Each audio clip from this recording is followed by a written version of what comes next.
A little bit of information, something you all might not know here in Great Britain. There are, in fact, 4 stages of inebriation. Charming, intelligent, invisible, and bulletproof. The reason I bring this up, a few months ago I was out to dinner one night in Aspen, ran into an old friend of mine, a fellow that goes back quite a few years with me, one of my old skiing buddies. He taught me a lot of what I know about skiing. We used to do a lot of camping together and fishing and motorcycle riding and stuff like that.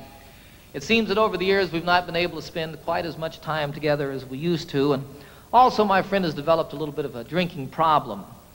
And the night that he sat down at my table while I was having dinner, he was obviously invisible and well on his way to bulletproof. Also, periodically during the evening, he would disappear off into one of the back rooms of the restaurant with some one or another of his friends. It was pretty obvious what was going on back there. Every time he came back by my table, his eyes were a little bit bigger, his speech a little more slurred, and his actions a little more like that. So I noticed all of this. The next morning, I happened to be out at the athletic club where I work out in Aspen. And after a good morning workout, I'd gone upstairs to make a phone call, ran into my friend having breakfast. And he was having a breakfast I couldn't believe. He had about a 16-ounce sirloin steak on his plate. He had 3 eggs. He had rolls just smeared with butter and honey. He was drinking coffee like it was going out of style. From the number of little white bags by the coffee cup, it looked like half of it was sugar. I asked him what was going on. He said that he had perhaps had a tad too much fun the night before, and he was trying to get himself together for a tennis match that he had coming up in the afternoon. I found out that evening that somewhere in the second set of that tennis match, my friend had a heart attack. I went to see him the next day in the Aspen Valley Hospital. He was in the intensive care ward there. When I walked in, I almost didn't recognize him. He'd lost all of his color. He had tubes sticking out of him everywhere, and really looked to be in bad shape. And I asked him how he was doing, and he said, "You know, John, I'm going to have to give up this tennis game before it kills me."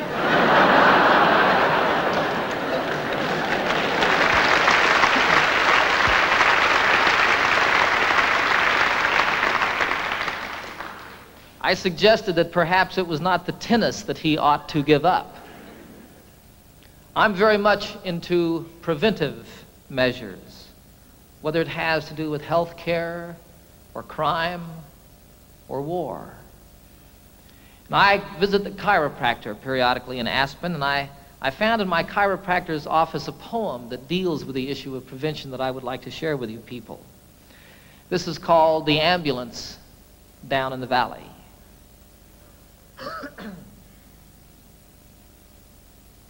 'Twas a dangerous cliff, as they freely confessed, though to walk near its edge was quite pleasant. But over the side slipped a duke and a prince, and it had fooled many a peasant. The people all said something had to be done, though their projects did not at all tally. Some said put a fence round the edge of the cliff. Others, an ambulance down in the valley.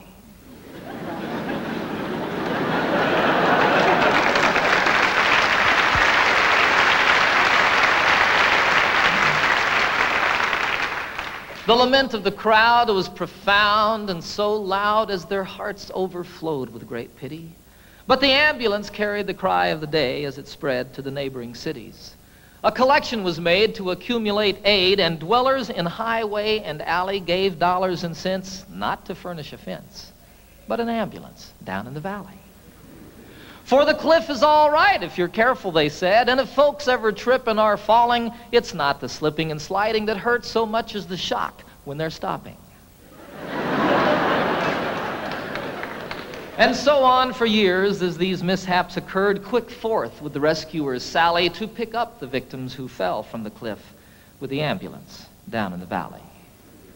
Said one in his plea, "It's a marvel to me that you'd give so much greater attention to repairing results than to curing the cause. Why, you'd much better aim at prevention. The mischief, of course, should be stopped at its source.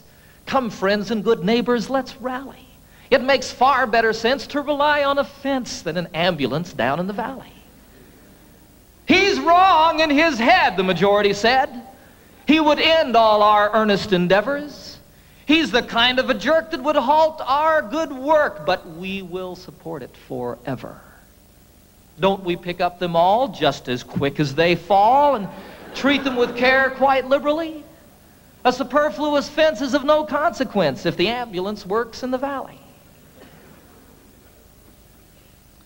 Well, this story is queer as I've given it here, though things oft occur which are stranger.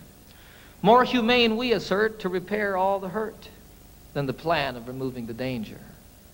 Before it all ends, it's time to begin to attend to these things rationally. Yes, build up the fence and let us dispense with the ambulance down in the valley.